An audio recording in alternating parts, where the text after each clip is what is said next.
అందరికీ నమస్కారం. మన కథలో ఛానల్కి స్వాగతం.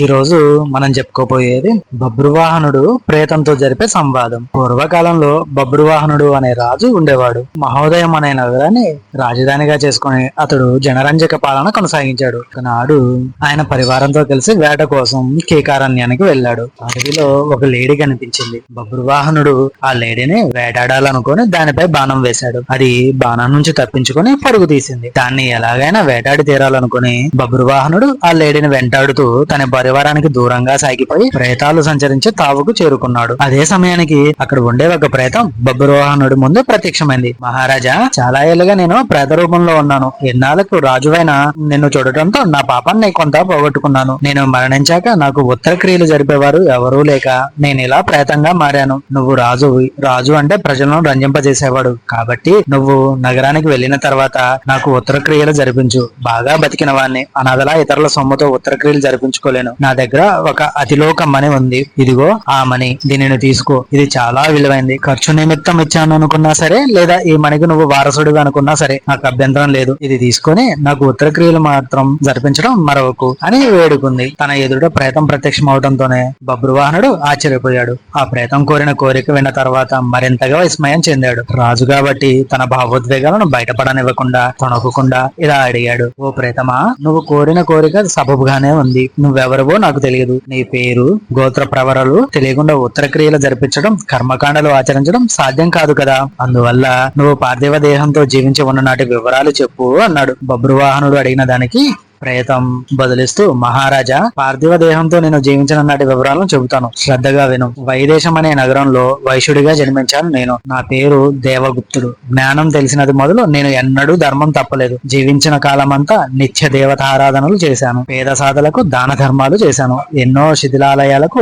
జీర్ణోద్ధారణ చేశాను. నిర్మితాలైన శూన్యాలయాలలో విగ్రహ ప్రతిష్టాపన చేసి వాటిలో పూజాధికాలు అన్నిటినీ ఏర్పాటు చేశాను. బ్రాహ్మణులకు అగ్రహారాలు ఇచ్చాను. సత్యాన్ని గౌరవించాను.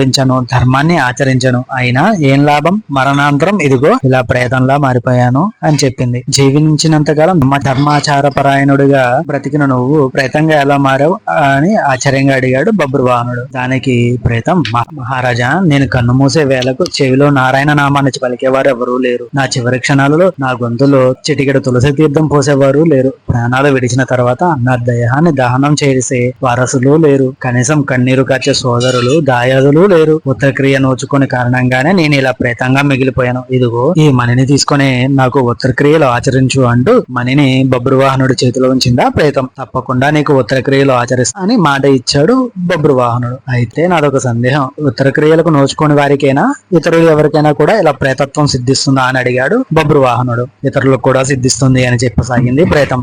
దేవతలు, బ్రాహ్మణులు, స్త్రీలు, బాలబాలికలు, వికలాంగులకు చెందిన ద్రవ్యాన్ని అపహరించిన వారికి ప్రేతత్వం సిద్ధిస్తుంది. పరస్త్రీలను బలవంతంగా చెరబట్టిన వారికి, బంగారాన్ని, నవరత్నాలను, తామర పువ్వులను దొంగిలించిన వారికి, యుద్ధంలో శత్రువులకు వెన్నుచూపి పారిపోయిన వారికి, తమకు ఉపకారం చేసిన వారికి, అపకారం తలపెట్టిన వారికి తప్పనిసరిగా ప్రేతత్వం సిద్ధిస్తుంది. ప్రేతత్వ విముక్తికి మార్గం ఏమిటో చెప్పు అని అడిగాడు బబ్రువాహనుడు. నియమబద్ధంగా ఉత్తర క్రియలు జరిపించడం, నారాయణ నామం పారాయణం పూజలు జరిపించడం ద్వారా ప్రేతత్వ విముక్తి కలుగుతుంది. ఉత్తర క్రియలలో బ్రాహ్మణులకు షడ్రసోపేతంగా సంతర్పణ చేయాలి. షోడశ దానాలు చేయాలి. ప్రేతతత్వం పొందిన వారి విముక్తి కోసం ఎవరైనా పూనుకొని నియమబద్ధంగా ఆచరించినట్లయితే తక్షణమే ప్రేతత్వం తొలగిపోతుంది అని చెప్పింది ప్రేతం. ఈలోగా బబ్రువాహనుడి భటులు ఆయనను వెదుకుతూ అక్కడికి చేరుకున్నారు. వారి అలిగిడికి ప్రేతం అదృశ్యమైపోయింది. నగరానికి చేరుకున్నాక బబ్రువాహనుడు ఆ ప్రేతానికి ఉత్తర క్రియలు జరిపించాడు. ప్రేతత్వం నుంచి విడుదల పొందిన దేవగుప్తుడు ఊర్ధ్వలోకాలకి చేరుకున్నాడు.